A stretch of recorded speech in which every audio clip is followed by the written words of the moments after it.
వర్ధిల్లాలి.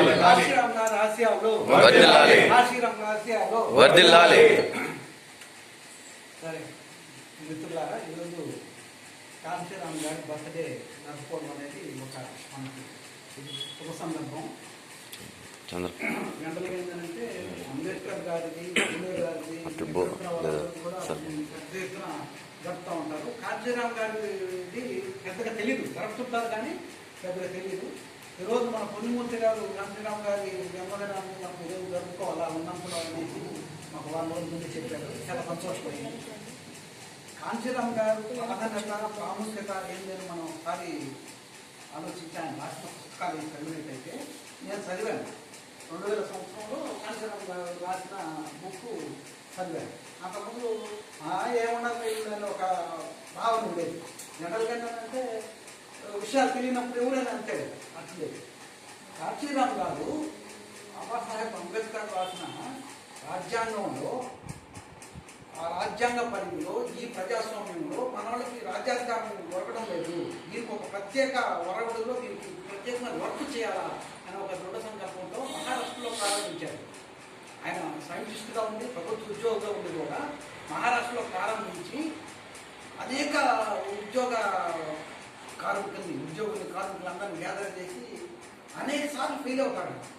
ఎందుకంటే ఒకరు ముందుకు వస్తే ఒకరు రాదు. ఆయన వస్తే నేను రానంటాడు, పురుముద్దు వస్తే నేను రానని అంటాడు, ఇంకొక ఆయన కిషోర్ వస్తే నేను రానంటాడు, ఇంకొక వస్తే రానంటాడు. ఈ గందరగోళంలో ఆయనకి విసుగు పుట్టిపోయి మహారాష్ట్ర వదిలేసి ఈ ప్రయోగం ఉత్తరప్రదేశ్లో చేద్దాము, తర్వాత ఆంధ్రప్రదేశ్లో చేద్దాము అని అనుకున్నాను. ఉత్తరప్రదేశ్ కంటే కూడా ఆంధ్రప్రదేశ్లో ఉత్తున ఉద్యమం వస్తూ ఉంది. ఇక్కడికి వచ్చి అనేక ప్రయత్నాలు చేసి 100% ఫెయిల్ అవుతారు. ఇదే పద్ధతి అన్నమాట.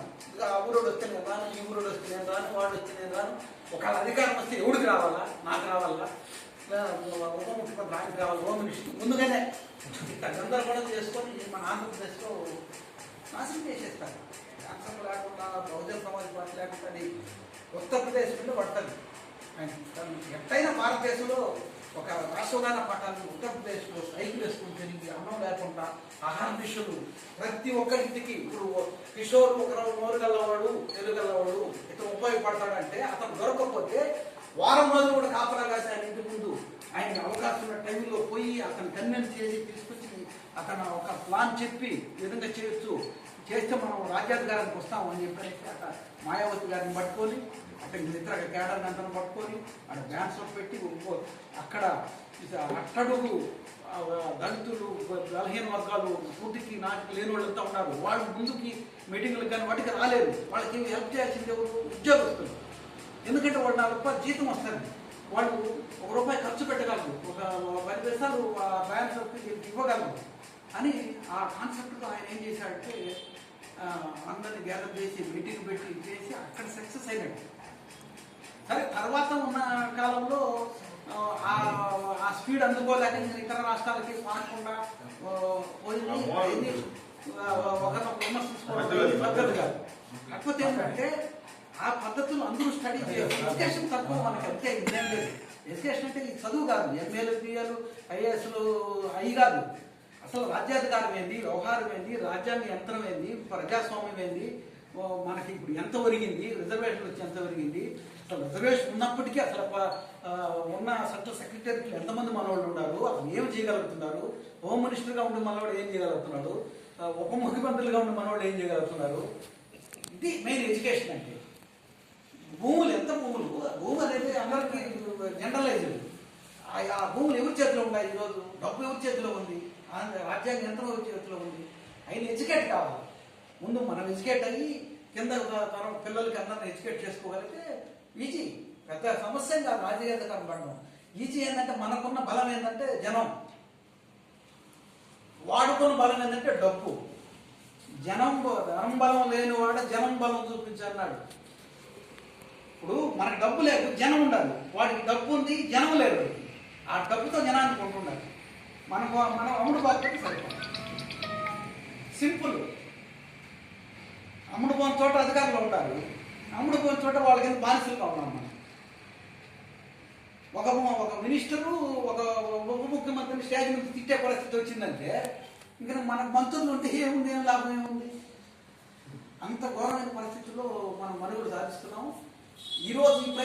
పెద్ద ఉవ్వెత్తున వచ్చి రావాలని చెప్పినట్టు కూడా మనం అందరూ కూడా ఆ విధంగా కృషి చేయాలి. అసలు ఎడ్యుకేషన్ చదువుకోవాలి ఫస్ట్. కాంచీరామ్ రచనలు, అంబేద్కర్ రచనలు, అసలు రాజ్యాంగం ఏంది, వ్యవహారం ఏంది, ఈ చదువుకొని మన కింద వాళ్ళకి నేర్పించి వాళ్ళకందరికి క్లాసులు ఇచ్చి ఏదో సమస్యలు వస్తే ఎవరైనా చేస్తారు. లేదా పోలీస్ స్టేషన్ సమస్య వచ్చింది, ఆయన లేకపోతే ఈయన చేస్తాడు, ఈయన లేకపోతే ఇంకొక ఆయన చేస్తాడు, ఇన్ఫ్లుయెన్స్లు ఎవడో ఒకటి మంత్రి ఎవడో ఎమ్మెల్యే ఎవడో పోలీసులు ఫోన్ చేస్తాడు, ఏం చేస్తాడు. అవన్నీ మామూలు సర్వసాధారణం జరిగిపోతాయి. మన లేకపోతే ఎవడో ఒకటి చేస్తారు, డబ్బులు చేయించుకుంటారంటే చేయించుకుంటారు. అసలు కీలకమైంది భారతదేశంలో రాజ్యాధికారాన్ని మనం పట్టుకోవడం వల్ల దానికి కావాల్సిన ఏంటి, జబ్బు వస్తే జ్వరం వస్తే ఇమీడియట్గా మనం మందు పారాసెటమాల్ కావాలని పరిగెత్తపోతాం. అది తెలుసు మనకి. ఇప్పుడు రాజ్యాధికారం మనకు రావాలంటే ఏం చేయాలనేది మనకి తెలుసు.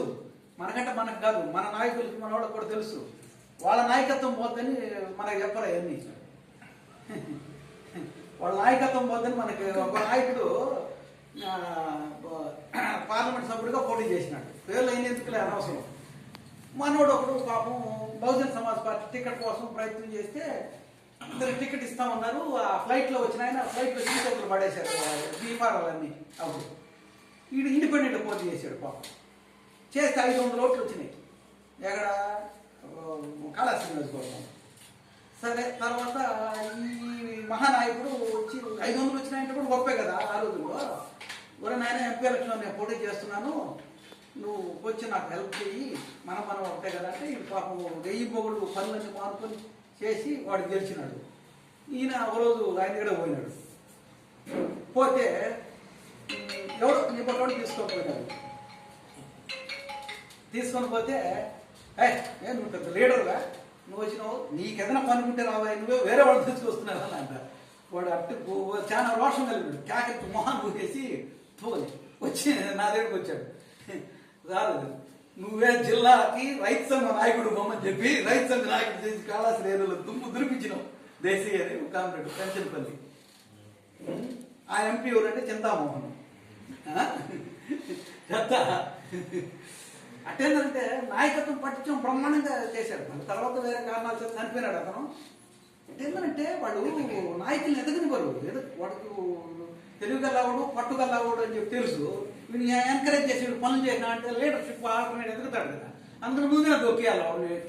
అది మనవాడు కదా, అటుంటది. కాబట్టి మనం ఎడ్యుకేట్ అయ్యి ముందుకెళ్ళాలా. ఈ రోజు ఈ 10 మందితో జరిగిన ఉద్యమం వేలాది మంది అయ్యి ఇది 3 పూలు 6 కాయలుగా కాసి రాష్ట్రం అంతా పొందుకోవాలని చెప్పి కోరుకుంటూ ఈ అవకాశం ఇచ్చినటువంటి కమిటీ వాళ్ళకి అందరికి కూడా ధన్యవాదాలు తెలియజేస్తున్నాను. जोहार मान्यवर कांशीराम जी, जोहार मान्यवर कांशीराम जी, जोहार मान्यवर कांशीराम जी, जोहार. దగ్గర రండి, అందరూ దగ్గరికి రండి. బాగా క్లోజ్అప్ లో దాన్ని తీయాలి.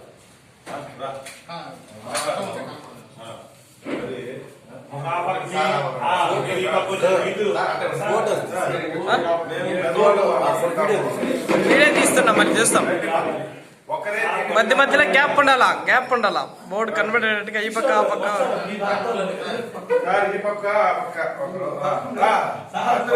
అంతమంది ఒక దాంట్లో తిని మీరు అందరూ వచ్చేయండి.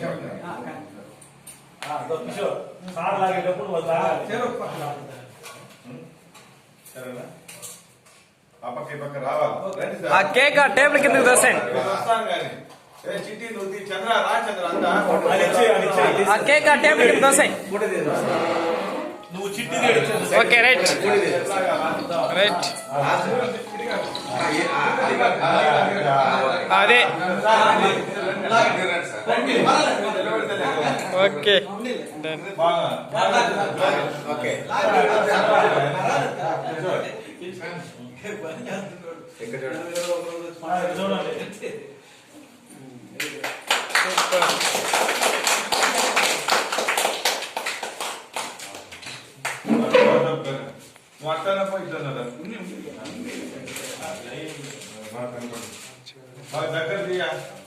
అట్లా పోయి దగ్గర ఫోటో తీసేస్తాను. ఎంత ఇచ్చాను? వర్ధిల్లాలి భారతీయ మహాజన సమితి, వర్ధిల్లాలి. వర్ధిల్లాలి భారతీయ మహాజన సమితి, వర్ధిల్లాలి. వర్ధిల్లాలి భారతీయ మహాజన సమితి, వర్ధిల్లాలి.